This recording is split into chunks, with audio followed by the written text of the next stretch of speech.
kid, my favorite person for learning about wild foods and all that stuff was Ewell Gibbons. How many of you know who Ewell Gibbons is? It's like wild hickory. Many parts are It's like wild hickory. But yes, grape nuts. That was his most famous thing he did just before he died was grape nuts commercials. He got famous.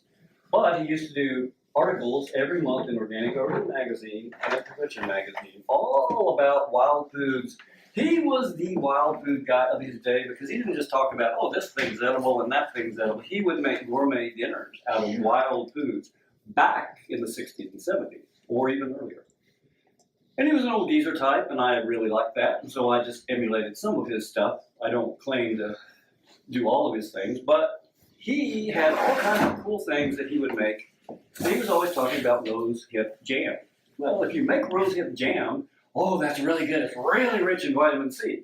But if you know scientifically, ascorbic acid is destroyed by heat. So it's like, wow, how much vitamin C is going to be left in rose hip jam if you make hot cooking stuff out of it? So I have something else that you can make instead, and that is rose hip osmosis syrup. If you take rose hips, as many as you want, you crack them open and take the seeds out, or leave them in, it doesn't make any difference. And just make sure there's a hole in the fruit someplace, or slice them in half, or dice them in quarters, or take them smaller. You put them in a jar, put a little bit of sugar in first, put them in a jar, and cover them with sugar, shake them up, and then put a little bit of layer of sugar over the whole thing.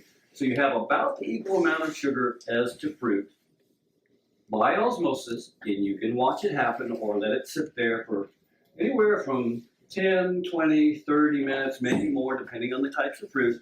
It will liquefy in front of your eyes.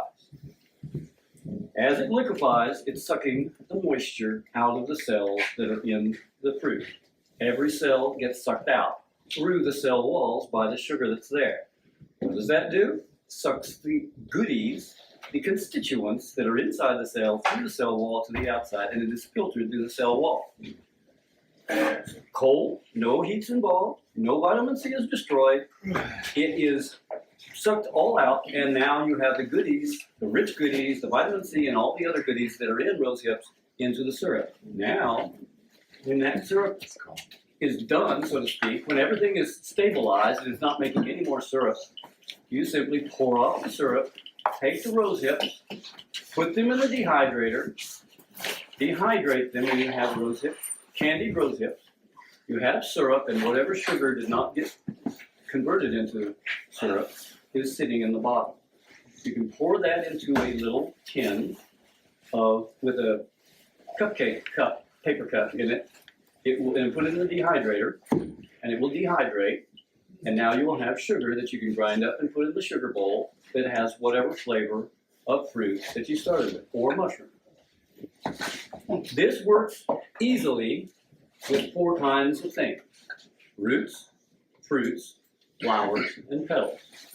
So if you have roots and fruits, you simply go to Safeway when they have specials. This was on special at Safeway for $5 for 10 pounds since months before the holidays, and I think it just finished. So now it's, a little more expensive than 10 pounds for $5. But you just take the sugar that's granulated for any fruit, root, or big mushroom, chop it up, put it in the jar, and cover it with at least an equal part of sugar. It will suck the moisture out. Now that's one way that you can do it. There is a secondary way, and that is to make the jar, cover it with sugar, then immediately put it in the freezer for 24 hours. What does that do? It freezes all of the fruit. What does that do? It breaks every cell with ice crystals. There is no longer a continuous cell wall holding the goodies that are inside the cell from going through the cell wall, because they go directly into the syrup, and it's all sucked out into the granular sugar and now converted into liquid syrup. This is now an osmotic syrup. It is not cooked. It is not, no volatiles have gone in the air. They're all still in the sealed jar. When you make it, it is sterile from mechanical osmosis. No organism is in there. If there's bacteria and yeast, which there usually is on the fruit, no matter how much you wash them, it immediately sucks the moisture out of them and they die. So they have now been sterilized, and as long as you don't open the jar, it stays on the shelf for as long as you want. However, because this is living tissue, And it has living tissue things going on inside the cells, even though they've now been killed by everything, the freezing and the moisture, the osmosis.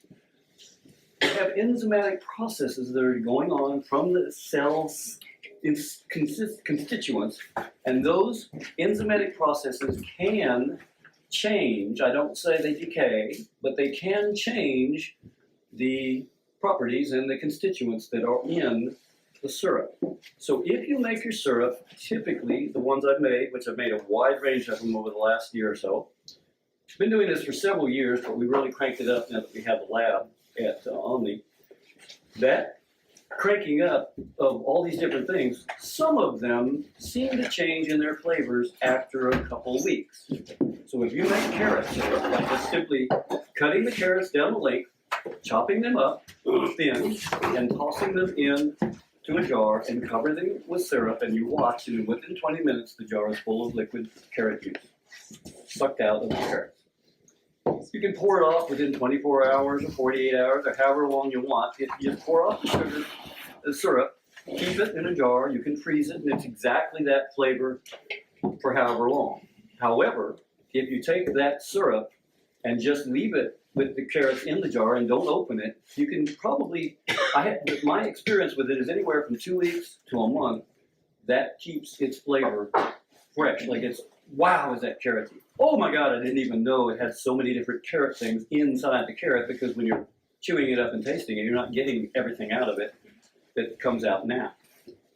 What happens is if you take the carrots out and then put them in the dehydrator, separate from the syrup, now you can have candied carrots. When you get them, and now you grind them up in the coffee grinder, and incidentally, you need a really tough coffee grinder or maybe a Vitamix to do this, because we went through 2 coffee grinders very quickly. They were really like gravel. However, now you have candied carrots. So you can take anything that you want to take, including mushrooms or anything big, fruity, massive fruits, roots, and big mushrooms. Chop them up, put them in a jar, put them in with granulated sugar, suck them out, and you have syrup, you have sugar that's now flavored that didn't get all used. You can grind that, dehydrate it, grind it up, make sugar out of it again, and reuse it, impregnate it with more flavor of the same thing or something else, or just put it in the sugar bowl and you have whatever flavored sugar to add to whatever you want.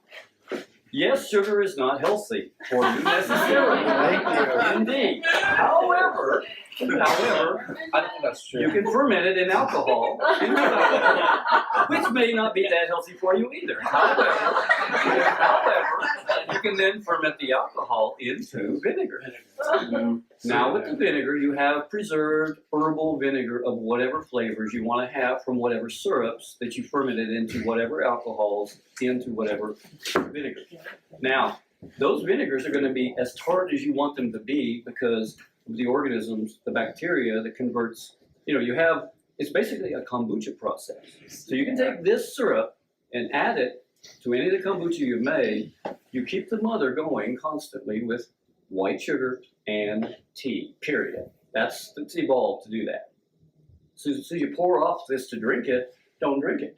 Simply add to it more sugar using the syrup that you've created, and you will have a flavored kombucha with the sugar that you're using, and you can even add other fruits and things to this secondary ferment.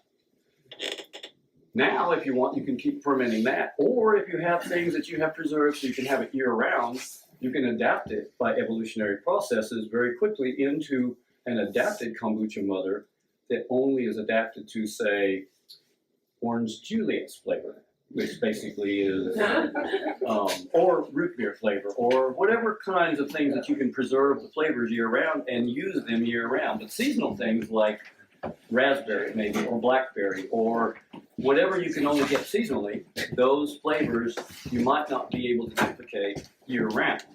So you wouldn't be able to keep evolutionary preserve this. However, if you make enough blackberry syrup from a height of the blackberry season, you will have syrup year-round, and you could adapt it into blackberry-flavored kombucha year-round. Does that make sense? Mm-hmm. So I'm telling you, most of you, what you already know, but you may not have tried this method. Now, I'm saying, after having researched it online, thinking, oh yeah, everybody knows about this, because it's osmosis. Oh, everybody. Well, no, there's nothing out there about it that I could find, except everyone seems to know about taking a bowl of strawberries, chopping them up, and adding some sugar, and it makes a sugar syrup, and then you can take the strawberries and put them on ice cream or whatever. Oh, most people know about that. That's exactly the same process. It's very easy to make strawberry syrup. Oh, Morels? I didn't say that. We haven't quite gotten to that aspect there, but yes, that is one consideration. Sorry, it's getting over here. And so, yes, we made morels. We have chanterelles here right now. We just made chanterelles the other night, but we've been making those for a while. And we also have a number of other ones. I have some Siberian ginseng berries. Ladies and gentlemen, Ivory popcorn! I hope you all appreciate that Thank because you I so did much. not expect this room to be filled like this. Right, let's Thank you so much. Holy hell. Want to finish your wild card? I think you can pay for it. Thank you so much. I really appreciate it. I almost had to drive her to the hospital because she fallen and your ankle is gone. Okay. As pretty as she looks, she's never going to walk again. Oh. Proceed, sorry Well, for the that's interruption. no Go problem, no ahead. problem. This is all about extemporaneous learning.